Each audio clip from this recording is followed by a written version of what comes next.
पहला सवाल सर, भारत के नस नस में चाइनीज सामान घुस गया है, उस पे आप क्या कहना चाहते हैं सर? तो चाइनीज सामानों का सब्स्टिट्यूट वियतनाम में ऑलरेडी है, सेम रेट में मिलता है, और ताइवान में है। सैमसंग, ये सैमसंग है, और ये भी है। ज़्यादा पैसा है तो बड़ी कंपनियों को भेजा है, छोटा पैसा है तो कम लोगों को भेजा है। आलतू पालतू मैसेज आएंगे, कॉल आएंगे, लकी ड्रॉ हो गया, ये हो गया, ये हो गया, तो काफ़ी डाटा लीक होने की वजह से आदमी चाइनीज को हटा, कम पैसे में काफ़ी चीज़ें दे देता है तो लोग हो जाते हैं। अब वही फालतू कॉल आएगा कि आपके अकाउंट में से अकाउंट नंबर बंद होने वाला है, ये हो जाए, आपके गैलरी में क्या है, एक्सेस ले सकता है, आपको नहीं पता चलेगा। रात में अचानक एक इंजीनियर का दिमाग आया कि इसका सर्वर क्यों लोड ज़्यादा दिखा रहा है, तो रात में सारी ऑफिस बंद है, सर्वर पर इतना लोड कैसे है, वहाँ से सारा डाटा चाइना शिफ्ट हो रहा था। तो सेना में तो इसको काफ़ी स्ट्रिक्टली रोका गया, खास करके जब ये गलवान वाली घटना हुई थी तब। हालांकि गलवान में आ जरूर गए थे सब लोकेशन देख के ये, लेकिन गए थे तो पिटाइए के यहाँ से सिख रेजिमेंट थी, उधर बिहार रेजिमेंट थे। आखिर R&D पे ये लोग खर्च ज़्यादा नहीं कर पाते हैं। चाइना के पास अभी एक मोबाइल आएगा ना, 2 महीने बाद उसमें एक नया फीचर डाल के रख देगा। वियतनाम से कोई आया उसको तुरंत उतारिए यहाँ पे, आज जो चाइना से आया शिपमेंट में लगा दिए, तुम्हारा शिप में पोल्यूशन ज़्यादा है, ओवरलोड ज़्यादा, 50 गो नियम कानून ला दे, टाइम से पेंट नहीं हुआ, ये है वो जंग लग गया। हाँ, कुछ भी नियम क्या है, कोर्ट में जाओगे, हमारे यहाँ कोर्ट में गया तो इसे 4 दिन का 4 साल लग जाएगा।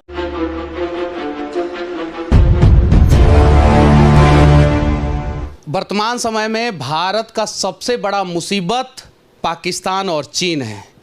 पाकिस्तान से हम लोग युद्ध जीत सकते हैं, लेकिन चीन से युद्ध जीतना मुश्किल है। उसके पीछे सबसे बड़ा रीजन हम भारतीय ही बनते जा रहे हैं। एक समय चीन जो है हर चीज़ में भारत से पीछे था। 1990 में उसकी इकनॉमी और भारत की इकनॉमी बराबर थी। 2000 में उसकी इकनॉमी ज़्यादा हुई और आज के समय में चीन की इकनॉमी भारत से 4 गुना 5 गुना ज़्यादा है। उन सब चीज़ों पे बातचीत करने के लिए आज हमारे साथ खान सर हैं और इनसे हम लोग पूछेंगे और जानने का प्रयास करेंगे कि आखिर भारत जो है चीन को कैसे ओवरटेक कर सकता है। पहला सवाल सर, भारत के नस नस में चाइनीज सामान घुस गया है, उस पर आप क्या कहना चाहते हैं सर? चाइनीज सामान का सबसे पहले सब्स्टिट्यूट देना पड़ेगा, क्योंकि चाइना ने उन लोगों को फोकस किया ना जिनके पास पैसे कम थे। अब उनका सब्स्टिट्यूट आ सकता है ताइवान से और वियतनाम से, तो सबसे पहले उनको सब्स्टिट्यूट दीजिए। अब किसी से कहेंगे पानी मत पियो, तो उसको पानी का सब्स्टिट्यूट दीजिएगा ना, तो ऐसे कहाँ से रहेगा? उसको तो लत लगा दिया वहाँ पर। और जैसे अब कैसे हमको जियो का लत लग गया, बिना डाटा का कोई नहीं रह पाता है, तो सब्स्टिट्यूट रहना चाहिए। तो चाइनीज सामानों का सब्स्टिट्यूट वियतनाम में ऑलरेडी है, सेम रेट में मिलता है, और ताइवान में है। तो पैरेलल सब्स्टिट्यूट लेके शिफ्ट करना चाहिए। हमारे यहाँ क्या होता है ना कि चाइनीज़ को लोग कहते हैं कि बैन करो, उनको हमें शिफ्ट करना है। जब शिफ्ट हो जाएगा ना बढ़िया से इससे उधर में, तो अपने से चला जाएगा वहाँ पर। अच्छा खान सर, कौन सा मोबाइल इस्तेमाल करते हैं? सैमसंग, ये सैमसंग है, और ये भी है। और बहुत सारे लोग यहाँ पे, जैसे हम, ये तो नया वाला सैमसंग है। हाँ, ये नया वाला है, और वो पुराना वाला है, बहुत पुराना। ये पुराना वाला। हाँ, पुराना वाला है। चाइनीज मोबाइल क्यों नहीं इस्तेमाल करते हैं? चाइनीज मोबाइल था पहले 1-2 ठो में, मतलब स्टाफ लोग के पास भी था एक, उसमें डाटा लीक बहुत होता है। आपके अकाउंट में कितना पैसा है उसको पता है मैसेज के थ्रू। अब वो उस हिसाब से, उसके हैसियत के हिसाब से सबको बेच दिया। ज़्यादा पैसा है तो बड़ी कंपनियों को भेजा है, छोटा पैसा है तो कम लोगों को भेजा है। आलतू पालतू मैसेज आएंगे, कॉल आएंगे, लकी ड्रॉ हो गया, ये हो गया, ये हो गया, तो काफ़ी डाटा लीक होने की वजह से आदमी चाइनीज को हटा दिया। शायद यही रीज़न है कि बड़े बड़े नेता, बड़े बड़े बिजनेसमैन, बड़े बड़े लोग, बॉलीवुड के जितने भी कलाकार हैं वो सभी, साउथ के जितने भी कलाकार हैं वो सभी जो है चाइनीज मोबाइल का इस्तेमाल नहीं करते हैं। नहीं करना नहीं चाहिए, बट क्या है ना कि वो कम पैसे में टारगेट करता है, कम पैसे में काफ़ी चीज़ें दे देता है तो लोग हो जाते हैं।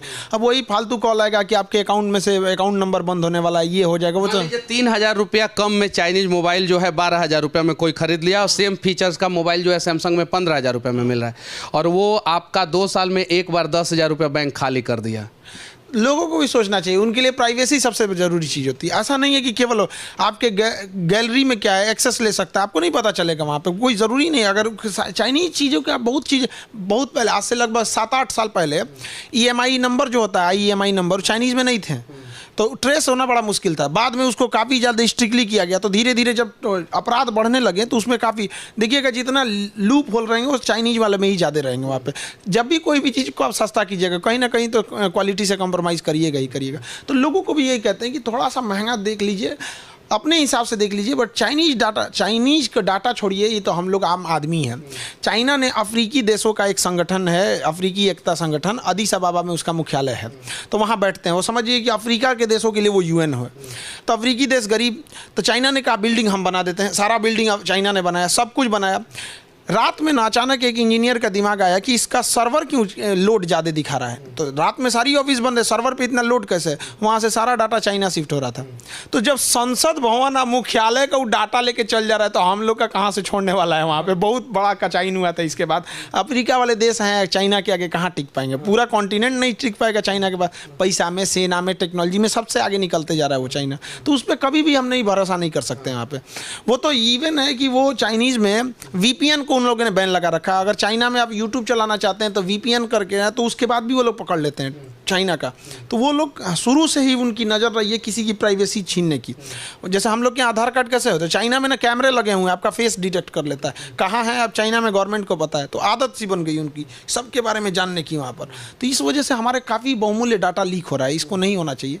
बहुत सारी कंपनियों में जो है चाइनीज मोबाइल ऑलरेडी बैन कर दिया गया है हिंदुस्तान में। ये ऑफिशियली नहीं है, अनऑफिशियली है। आर्मी के जवान जो है अपना चाइनीज मोबाइल इस्तेमाल करते हैं, उनका डेटा लीक हो जाता है, लोकेशन लीक हो जाता है, प्रॉपर लोकेशन। गलवान घाटी में जो हुआ था घटना, उसके बाद से जो है सर्वर डाउन हो गया था due to only one reason, China. हाँ, तो ये सारी चीज़ें ना, अभी क्या है ना कि मोबाइल है आपका, केवल डाटा नहीं, आपसे लोकेशन, कहाँ कहाँ से बात कर रहे हैं, लिंक, हर चीज़ हो सकती है उसमें। तो सेना में तो इसको काफ़ी स्ट्रिक्टली रोका गया है, खास करके जब ये गलवान वाली घटना हुई थी तब। हालांकि गलवान में आ जरूर गए थे सब लोकेशन देख के ये वगैरह, लेकिन गए थे तो पिटाइए के यहाँ से सिख रेजिमेंट थी या उधर बिहार रेजिमेंट थे, सब दोनों मिलकर बड़ी मार मारा था सब उनसे। आज भी याद है उनसे को।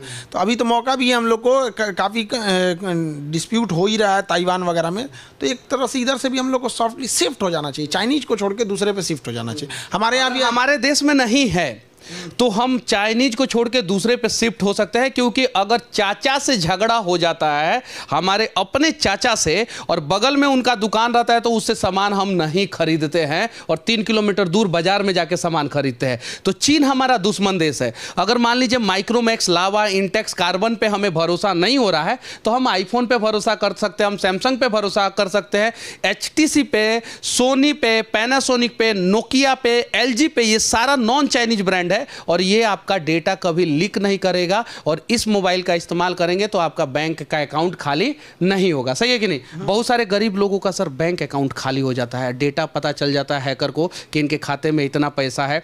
OTP ऑटोमेटिक क्लोनिंग हो जाता है। जैसे आपके मोबाइल में कोई ऐसा एप्लीकेशन है जो रीड करता है आपके मैसेजेज को, और क्या क्या मैसेज आए OTP क्लोन करके दे देता है, जिससे अकाउंट खाली हो जाता है। तो इसके लिए क्या मतलब कि इंतजाम होना चाहिए?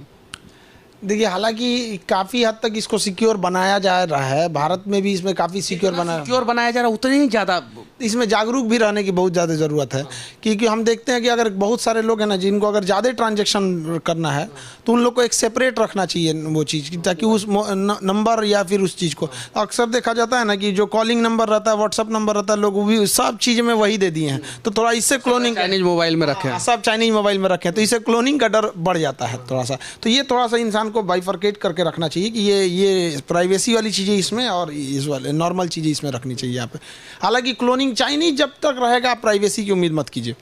चाइनीज जब तक रहेगा प्राइवेसी की उम्मीद हो ही नहीं सकता है, क्योंकि देखिए चाइना की पूरी देश इसी चीज़ पे टिका हुआ है, कम्युनिस्ट देश है। वहाँ पब्लिक को कुछ करने ही मत दो। पब्लिक के दिमाग में क्या आ रहा है उससे पहले गवर्नमेंट को पता रहना चाहिए, ताकि वहाँ के दबाना है। तो उनका नेचर है भाई, नेचर उन लोग को कि घर में क्या हो रहा है, क्या हिंदुस्तानी लोग क्या सोच रहे हैं, उन सब चीज़ों को दबाना है। हिंदुस्तानी लोगों का मतलब कि डिमांड क्या चीज़ का है, उन सब चीज़ों के बारे में रीड कर लेना है। और आप लोगों ने देखा होगा गूगल पे कुछ चीज़ें जाके आप लोग सर्च करते हैं, वो ऑटोमेटिक रिकमेंड ऐड में करने लगता है। हाँ, वो तो करेगा, वो तो गूगल फीचर में वो करेगा उसको रिकमेंड ऐड वहाँ पे। तो ये एडवर्टाइजमेंट का एक बहुत बड़ा मार्केट है, तो वो उस मार्केट को कोई नहीं छोड़ सकता है।